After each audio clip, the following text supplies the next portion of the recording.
Skittles. Magically delicious. This video is sponsored by Skittles, by the way. Not a real sponsorship. Skittles!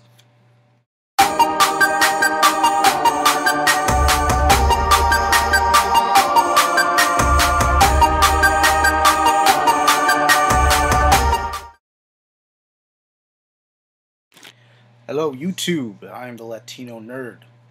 Today's the NBA draft, and we already have some news coming in ahead of the draft. We know Philly's going to pick Ben Simmons in the #1 overall pick. We know the Lakers are going to get Brandon Ingram, the #2 overall pick. And that's as far as we know that's official. A lot of trade rumors have been coming up prior to the draft.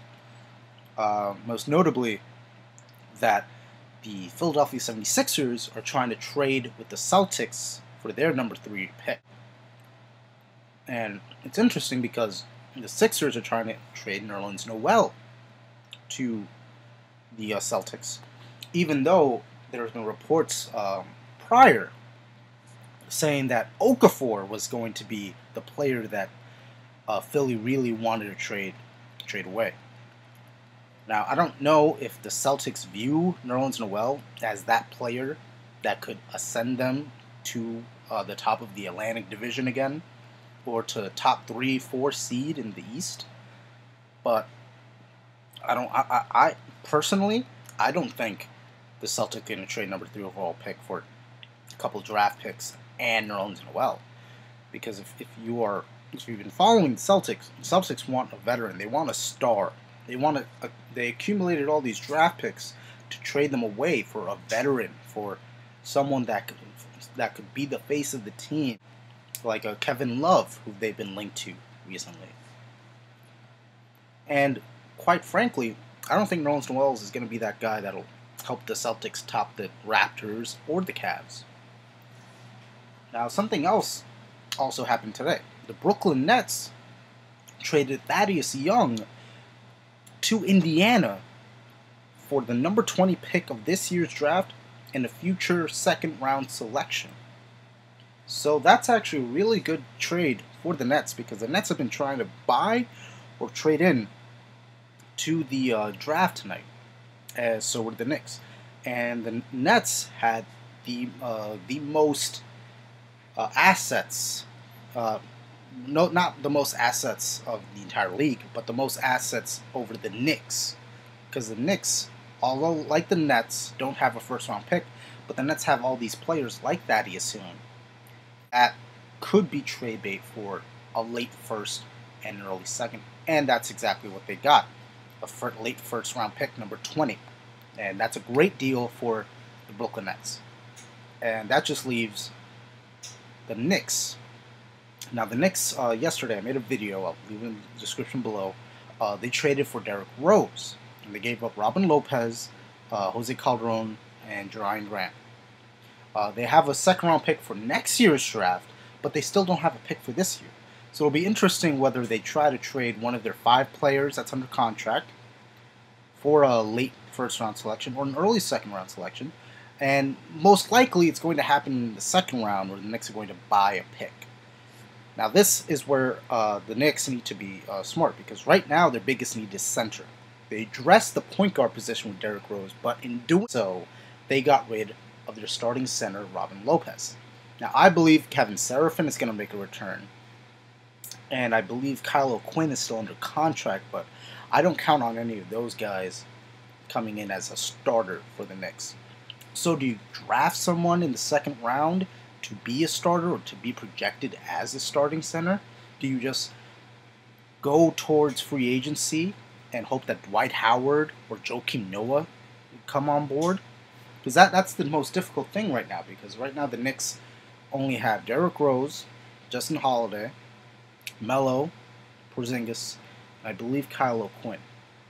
Everyone else is a free agent.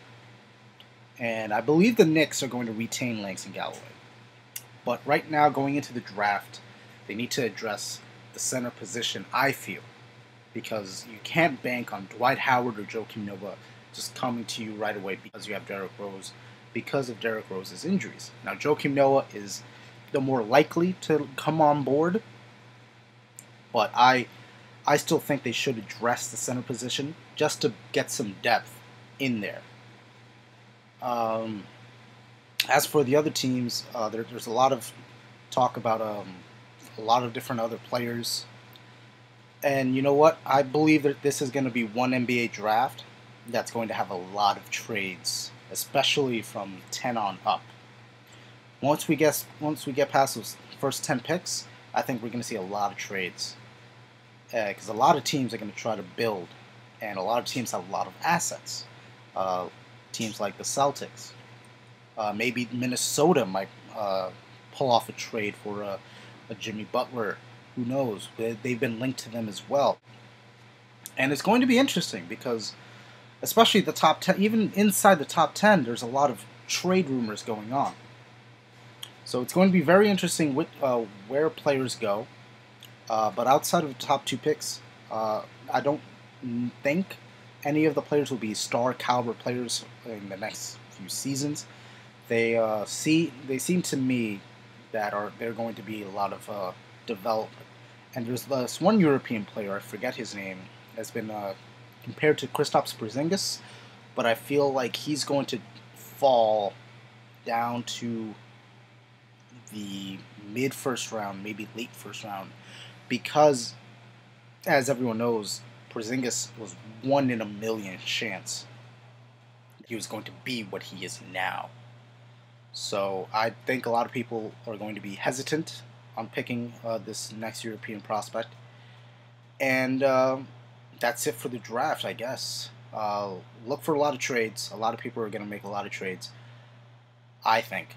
I want to make the prediction that Kevin Love gets traded to the Cavs, but not to the Cavs, to the Celtics. The Celtics make a trade with the Cavs to bring Kevin Love to Boston. That's what I meant to say. Other than that, I don't see the Celtics trading the number 3 pick to the Sixers for Justin Wells and a couple of picks, because the Celtics I don't feel the Celtics want any more draft picks. They want players. They want people that can actually help them now, not develop into the future. Also, Phoenix is trying to trade either Brandon Knight and Eric Bledsoe. Now, there was a failed trade.